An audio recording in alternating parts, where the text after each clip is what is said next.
Congressman Saldico. Sa pamamagitan din po ng numero po, binigay lang po sa akin ni Yusek Bernardo. Hindi ko lang po nilagay. Kasi po hindi naman po kasama siya nung kami nagkita sa Shangri-La BGC. Sir Alcantara, you proceed with your statement. Your Honor, okay lang po bang makapagbigay ako ng opening statement ko po? Proceed. Ano bang gagawin natin dito? Magandang umaga po sa inyong lahat. Tinatanggap ko po na ako po ay hindi nakasagot sa maraming tanong mga nakakaraang huling araw upang maproteksyonan ang institusyon na aking minahal sa loob ng 30 taon. Subalit, nitong mga nakang araw, ako po ay nakapag-isip-isip na tumulong na lamang po sa investigasyon na to para po sa bayan. Narito po ako sa harapan nyo ngayon upang tumulong ng buong puso abot ng aking makakaya upang makapagbigay linaw sa katanungan sa investigasyon ito.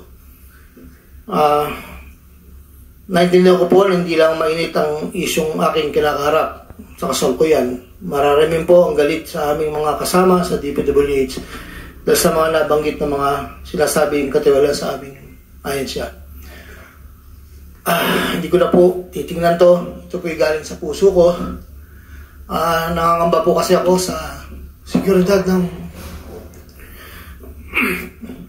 pamilya ko. Ito pong aking salaysay ay marami pong mga tao na mababanggit at ako po ay humingi ng tawad sa mga tao na to, pero kailangan ko pong sabihin yung katotohanan. Hihiling ko lang po sa ating buting chairman, sa ating Secretary Justice po, na maproteksyonan po yung pamilya ko. Medyo napakabigat po ng mga babanggitin ko rito. At ito po ay malalaman po natin ngayong umaga. At ako po ay in good faith sa lahat po ng mga senador nandito, sa ating sekretary at sa mga nandito po lahat. Simulan ko na po ang aking pinandang salaysay.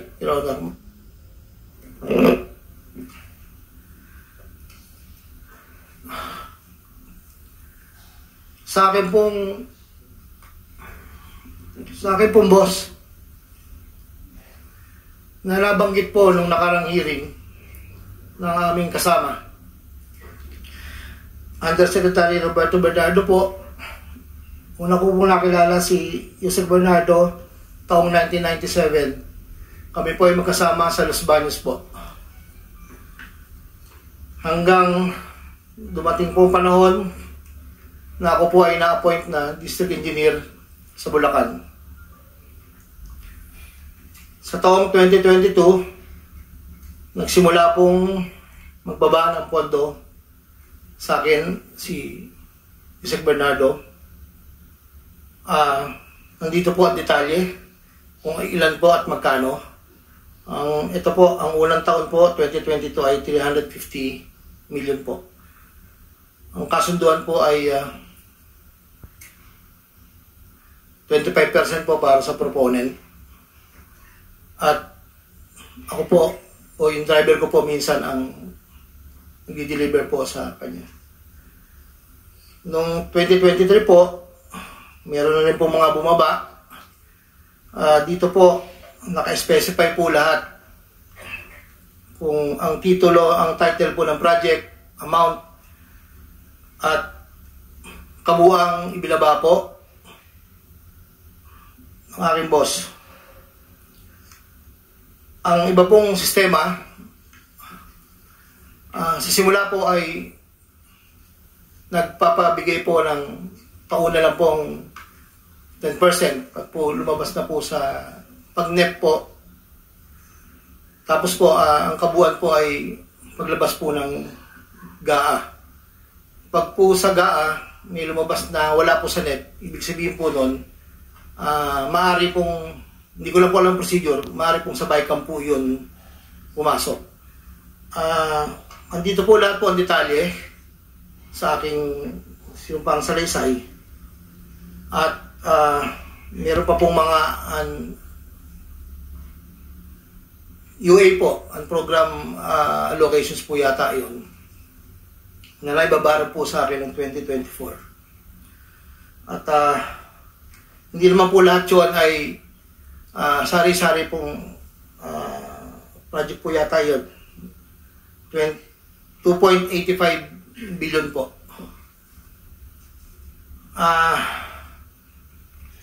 Yung pong sa 2024 na UA, bukod po yung meron pong BICAM and NEP.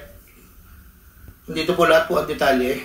Ito lang po kasi yung record na nakuha ko po sa sariling file ko po. At yun po ay meron pong portion doon na merong 30%, meron pong 25%. Depende po sa proyekto. Ang huli po ay itong 2025. Mayroong halagang 2.55 billion po. 1.65 sa NEP at 900 million sa GAA. At ganoon din po ang sinabi niya sa akin sa proponent po. Doon po sa sinasabi na meron daw pong ang ating Senator Jinggoy Estrada, hindi umano'y meron pong sa listahan na pinakita po noong nakarang hearing. Yun po, ako po ang nagpasa ng listing po kay Yusek Bernardo. At ang sabi niya po ay meron ka pa bang kailangan na worth 355, inala daw po yung natitira. So ako po ay nagpasa ng listahan sa kanya. Pagkakabanggit lang po sa akin ay meron pang extra si SJE. So nung lumabas po yun, sa kanya ko rin po binigay, pero wala po akong direct na komunikasyon kay Senator Estrada at wala rin po hindi po ako nagdadala, wala po kaming, hindi ko po nakakarap Senator Jinggoy po. Si Yusek Bernardo lang po ang kausap ko. Doon naman po sa nasabi nung nakarang hearing po about the 600 million kay Senator Joel po. Ang totoo po nun, yun po ay multipurpose building. Ang request niya po talaga. Dahil hindi naman po na ma-accommodate nung nire-report ko po kay Yusek na hindi po ma-accommodate yung request. Nagkaroon po ng idea, kami dalawa po ni Yusek Bernardo, na tapatan na lang kung sa kwentahan lang po na ang proponent ganito, parang daw po mapagbigyan. So, nagpasa po ako ng listahan without the knowledge of Senator Joel. So, lumabas po yung pondo, I think, UA po. So, hindi po alam ni Sen na yun po ang pinalit namin sa multipurpose building. Wala pong alam si Senator Joel. So, yung bilanggit po na mayroon pong 25%. Ako po at si Yusek Bernardo ang nag-usap na gano'n na lang ang gawin para daw po matapatan man lang yung 1.5 na request po. Inayos ko po lahat yun at dinala ko po sa tauhan lang po ni Senator Joel somewhere in Bukawi po. Ang sabi ko po sa kanya, baka pwede, pakibigyan mo lang to kay boss. Tulong ko to. Kung ano man ang future na plano niya, yun po ay tulong ko. Pero hindi niya po alam na doon ko po kinuha sa flood control po. Ang pangapat po, taong 2021, nakilala ko po si Congressman Saldico. Sa pamamagitan din po ng numero po, binigay lang po sa akin na Yusek Bernardo. Hindi ko na po nilagay. Kasi po hindi naman po kasama siya nung kami nagkita sa Shangri-La BGC. That was 2021 po. Ang unang usapan po namin ay susubukan pong makapagbaba ng pondo kung pwede po sa distrito ko. Taong 2022 po, unang bumaba po ay nagkakahalaga ng, tanda ko po, dito po sa record ay 519 po ang pagkakatanda ko po. After po noon, 2022, so yung 519 po, Excuse me, engineer. Para mas maliwanag, basahin mo na lang yung sinumpang salaysay mo para hindi ka naliligaw. Opo. Para wala na-omit, wala na dadagdag, mag-stick ka doon sa sinasabi mo Yes, po. sinumpang salaysay. Ito po. Simula mo na lang doon sa simula. Basahin mo na lang ng dahan-dahan. Noong Agosto o Setyembre 2021, nagkakilala kami ni Congressman Saldico. Simulan nun sa simula mo na yung sa simula nung gist ng yung salaysay. Yes, Huwag po. na yung opening.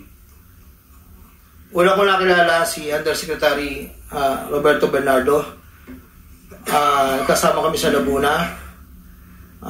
Na-promote siya ng nag-promote siya hanggang Undersecretary. Si Yusek Bernardo ang tumulong sa akin para may talaga ako bilang district engineer sa Bulacan First DO noong 2019. Panahon ng Secretary ng DPWH si Secretary Mark Villar. Noong panahon na yan, ang tanda ko po, Undersecretary for Operations sa Visayas, si Yusek Bernardo. Taong 2022, magsimulang magbaba ng pondo sa aking DO, si Yusek Bernardo. Ang kasunduan ay 25% para sa proponent. Ang proyekto ayon kay Yusek Bernardo, ang kabuuan ng mga proyektong naibaba ni Yusek Bernardo sa aking DO ay nagkakahalaga ng 350 million na sumusunod. Nandito po. Noong 2023, ang kabuuan ng mga proyekto na ibaba ni Yusek Bernardo sa aking DO ay halagang 710 million. Mula sa halagang ito, 450 million ang pumasok sa NEP, 260 naman po ang sa GAA. Ang para sa proponent, 25% po, at may advance ito na 5 to 15 na kalimitang hinihingi ni Yusek Bernardo kapag ganap na ang NEP base sa pagdinig sa Kamera del Representante. Samantala ang pondong na BICAM ay may advance payment ng 5 to 10 na kalimitang hinihingi matapos ang deliberation ng BICAM at ang balansa ay babayaran pagbuo paglabas ng GAA. Ang detalye ng mga proyekto ay nandito po. Noong taong 2024, may kabuuang pondo na 3.3 billion, 150 sa NEP, 300 million sa GAA, 2.85 sa UA. Nung naipababa ni Yusek Bernardo nga sa aking DO, muling nagpatuloy ang 25% na bayad sa proponent ng mga proyekting ito na binibigay ko Yusek Bernardo. Tulad ng 2023, ang usapan ay mayroon ding advance payment, depende na lamang kung ito NEP o GAA. Kaya limitan ang utusan ko ang aking driver na dalhin ang proponent kay Yusek Bernardo, minsan po sa parking ng Diamond Hotel. Ang detalye ng NEP 2024 ay may andito po nakasulat po. Ayon kay Yusek Bernardo, ang GAA insertions ng 2024 na magkakalaga ng 300 para po 300 million na para kay, sabi niya po sa akin, para kay Senator Bong Revilla na noon ay kumandidato bilang senador para sa 2025. Sinabihan ako ni Yusek Bernardo, Henry, kay Sed Bong yan, baka gusto mo tumulong sa kanya. Dagdagan mo ang proponent ko na bahala. Sinabi ko kay Yusek Bernardo, sige po boss, kaya po imbis na 25 ay naging 30 ang naging proponent doon po sa tatlong project na nakalagay po dito. Ang project po ay construction of flood control structure along Angat River, Sipat Section Plaridel, construction of flood control structure along Angat River, Lumang Bayan, construction of flood control structure along Giginto River, Malis Section, Giginto. Ang total po ay 300 million po. Yun po ay ayon kay Yusek Bernardo. Never ko pong nakakausap si Senator Bong Revilla. Never po. Makikita sa listahan ng mga proyektong galing sa UA 2024 na hindi lamang flood control ang mga proyekto, subalit ang proponent ay naglalaro sa 25 hanggang 30%. Noong taong 2025 ay may kabuang halaga na 2.55 billion may pababa ni Yusek Bernardo sa aking DO. Tulad ng mga nakaraang taon, ang proponent ay natiling 25% sa kabuang halaga ng pondo na ibaba ni Yusek Bernardo sa aking DO. Ang detalye ng proyekto ay nandito po. Marami po ito.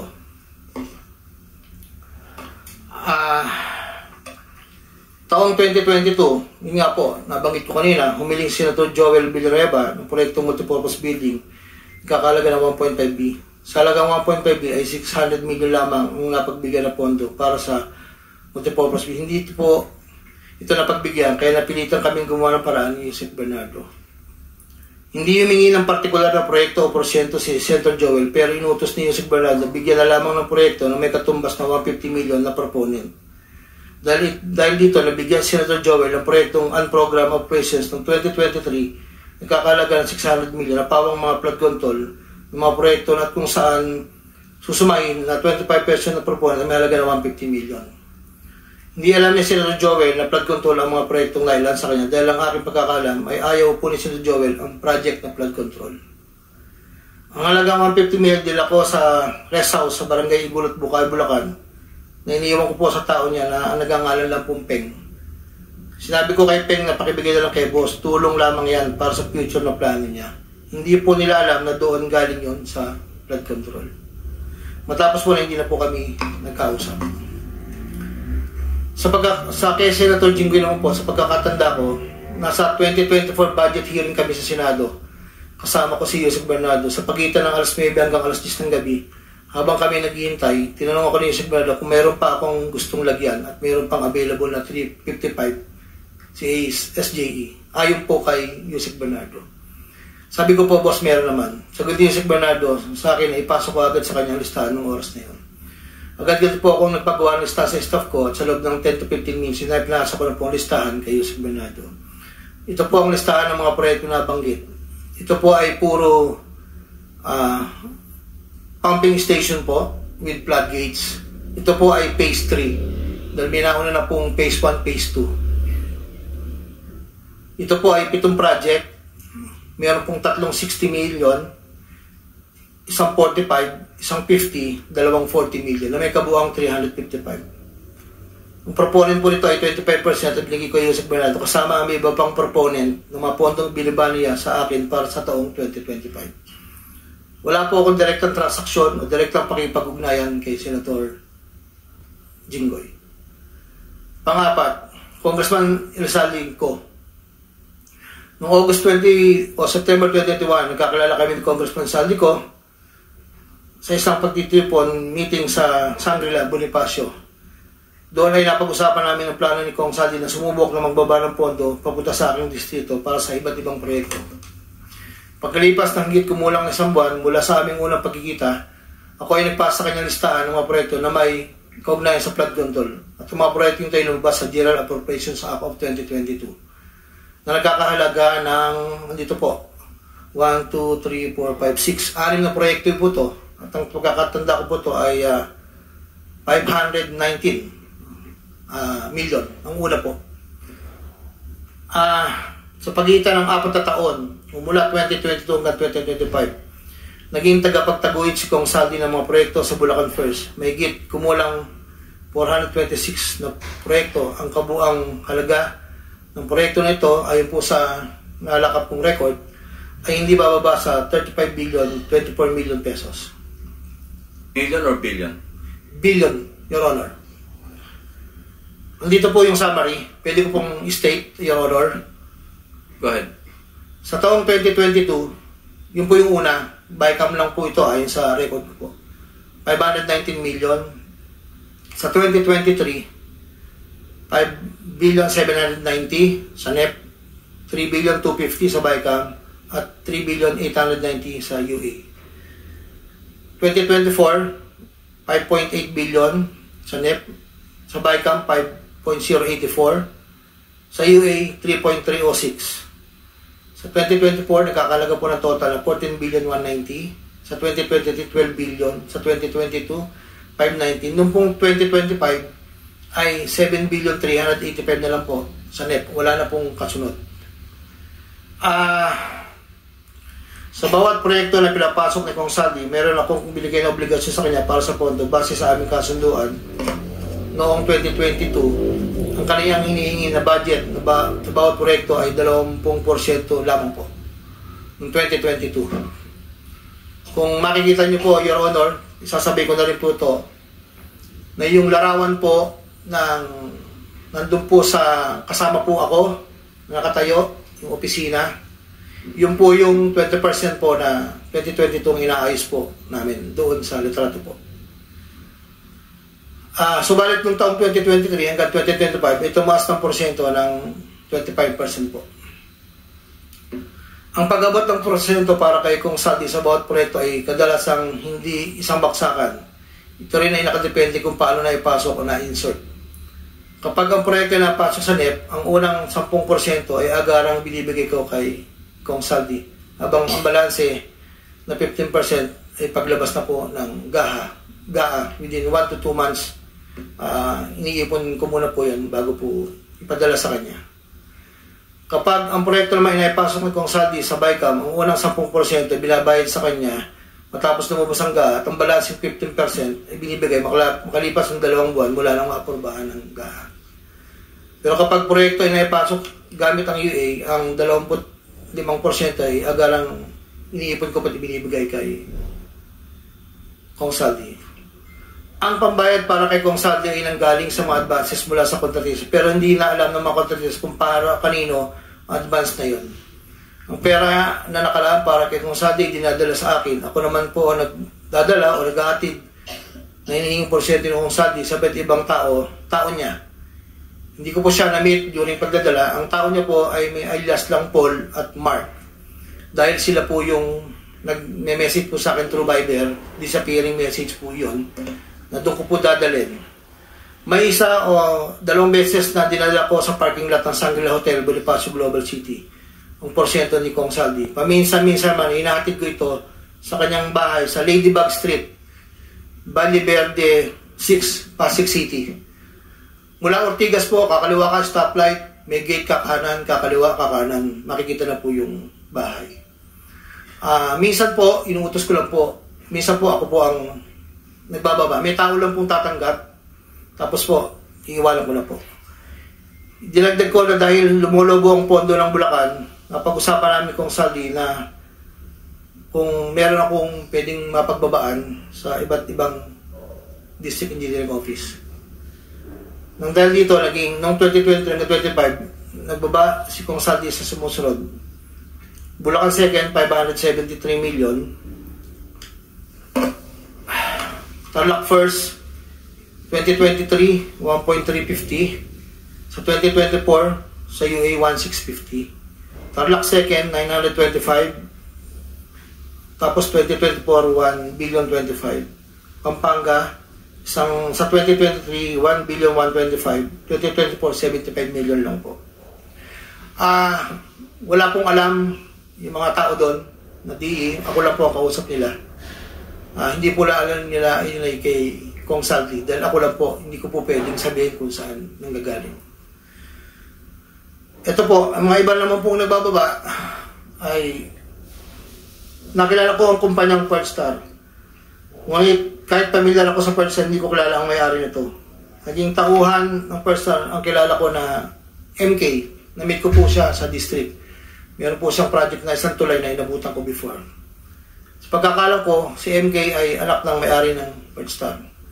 Nagkaroon ng pagkakataon ng 2020 na lumapit sa akin si MK na First-Star na nakiusap na humingi ng listahan para sa flood control. Ayon kay plano raw nilang lakarin ng pondo para sa mga flood control projects. Ako'y nagbigay sa kanya ng listahan at dahil lumabas naman po ito sa GAA at UA. Kinaklaro ko na wala akong alam o personal knowledge kung paano nakuha ng First-Star ang pondo at kung sino ang kausap nila para masiguro ang pagkuha ng pondo. Hindi po ako knowledgeable doon, basta nagbibigay lang po ako ng listahan. Ang proyektong igilawad na First-Star ay pinunduan mula sa National Expenditure Program at papondong itilakda ng bicameral conference ayon po sa record. Ito pa po, meron pong 2022, si Commissioner Mario Lipana po ay nanghingi rin po sa akin ng listahan. Taong 2023, nakapagbaba po siya sa UA ng 500 million. 2024, 400 million. 2025, 500 million. Wala akong personal knowledge kung paano nila nakuha ang pondo at kung sino concept na. Ang listahan ng mga proyektong na ipasok ni Comlipana ay nakalakip sa sinumpang salaysay sa annex po. Andito po lahat yung detalye. Nabanggit po nung nakaraang hearing, former Congressman Mitch Kaayon, noong taong 2021, nakilala ko si isang pagtitipon, hindi ko na po matandaan, alam ko po birthday, na noon ay Yusek pa po, ang pagkakatanda ko. Dito ay nakapag-usap kami at tinanong niya kung pwede siya magpababa ng pondo sa aking DO. At sinagot ko naman na, opo, pwede po. Noong taong 2022, nakapagbaba ng halagang 411 million sa GAA si Yusek Mitch, na may usapan kami na may gastos na 10% lang po. Hindi niya po pinakailaman yon. Sabi niya, bahala ka na kung sino man ang mananalot contractor niyan. Noong ikapat na pagdinig ng Senate Blue Ribbon Committee hearing, may dalawang larawan na pinakita ang chairman ng Senate Blue Ribbon Committee, Senator Pampilo Lacson, kay Engineer Bryce Hernandez. Isang larawan sa isang lamesa na puno ng pera at doon ay makikita ang aking presensya na kung saan ay napinakasuot ng blue na shirt at ito ay sa conference room ng lumang opisina namin. Para po sa kalaman, lahat po ng pera na yon ay para sa BICAM ni Kong Saldi, 519 million na may 20% proponent noong 2022. Ito po ay galing sa iba't ibang mga kontraktor na nakuha ng mga proyektong naibababa ni Congressman Saldi. Ang pangalawang larawan naman po ng pera na nakasalansan sa isang bilyaran ay para sa proponent ng 2023 na 5.79 billion na dadalhin namin kay Kong Saldi na sa aking pagkaalala ay nagkakalaga ng 579 bilang 10% advance payment. Aking nireserba ang aking pagpasa sa karagdagang sinumpang salaysay kung sakaling ito ay mabibigyan muli ng pagkakataon. Ginagawa ko ang sinumpang salaysay na ito upang pakita ang aking kusang loob na pakipagtulungan sa sinasagawang bisyon sa Senado, sa House of Representatives at iba pang ahensya ng pamahalaan kaugnay ng mga anumalyang proyektong DPWH upang matuluyang palagyan lahat ng mga taong sangkot. Ilan po, Your Honor. Pwede bang pirmahan mo yung sinumpang salaysay para maibahagi sa mga miyembro ng committee ito nang sa gayon, mamaya kung meron silang gustong tanungin, at least pirmado mo yung sinumpang salaysay. Your Honor, dahil in good faith po ako, kahit wala po akong inaasahan pa kung ano ang mangyayari sa akin, I will sign this. Nagpapatunay na ako po ay willing po makipag-cooperate. I will sign this one po. Salamat po.